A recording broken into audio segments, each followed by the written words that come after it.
ରାଉରକେଲା ବୀରମିତ୍ରପୁରରେ ପୁଣି ଲଜ୍ଜା 13 ବର୍ଷିଆ ନାବାଳିକାକୁ ଦୁଷ୍କର୍ମର ଅଭିଯୋଗ। ହଁ ଦର୍ଶକ ବନ୍ଧୁ, ରାଜ୍ୟରେ ବଢ଼ି ଚାଲିଛି ଗଣଦୁଷ୍କର୍ମ ଆଉ ଦୁଷ୍କର୍ମର ମାମଲା।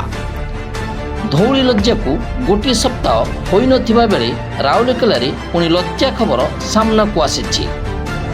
13 ବର୍ଷିଆ ନାବାଳିକାକୁ ଦୁଷ୍କର୍ମର ଅଭିଯୋଗ ହୋଇଛି।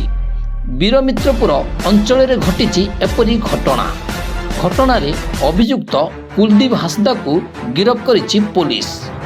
ରାଜ୍ୟରେ ନାରୀ କେତେ ସୁରକ୍ଷିତ ସେ ନେଇ ଉଠିଛି ପ୍ରଶ୍ନ। କାରଣ ଏ କିଛି ଦିନ ତଳେ ଧଉଳି ଗଣଦୁଷ୍କର୍ମ ଘଟଣା ସାରା ରାଜ୍ୟରେ ଚାଞ୍ଚଲ୍ୟ ଖେଳାଇ ଦେଇଛି। ସୂଚନା ମୁତାବକ ନିଛାଟିଆ ବାଙ୍କୁଆଳ ନଦୀ ପଠାରେ 10 ତାରିଖରେ ସନ୍ଧ୍ୟା ପ୍ରାୟ 6ଟା ବେଳେ ଜଘନ୍ୟ କାଣ୍ଡ ଭିଆଇଥିଲେ ସୈତାନ। ଧଉଳି ବୁଲି ଫେରିବା ବେଳେ ନାବାଳିକା ଓ ତାଙ୍କ ପୁରୁଷ ବନ୍ଧୁଙ୍କୁ ଅଟକାଇ ଟଙ୍କା ମାଗିଥିଲେ 5 ଦୁର୍ବୃତ୍ତ। ଟଙ୍କା ନ ଦେବାରୁ ଅତର୍କିତ ଆକ୍ରମଣ କରିବା ସହ ଉଭୟଙ୍କୁ ଭିଡ଼ି ନେଇଥିଲେ ନଈ ପଠାକୁ। ପୁରୁଷ ବନ୍ଧୁଙ୍କ ମୁଣ୍ଡକୁ ପଥରରେ ଛେଚିଥିଲେ ଅତି ନୃଶଂସ ଭାବରେ।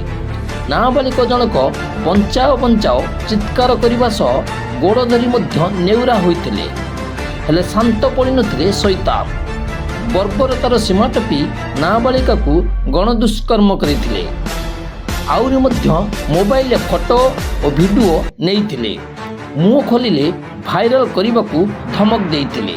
ହଁ ଦର୍ଶକ ବନ୍ଧୁ, ତେବେ ସେ ନେଇ ପ୍ରଶ୍ନ ଉଠୁଛି, ଓଡ଼ିଶାର ନାରୀ କେତେ ସୁରକ୍ଷିତ?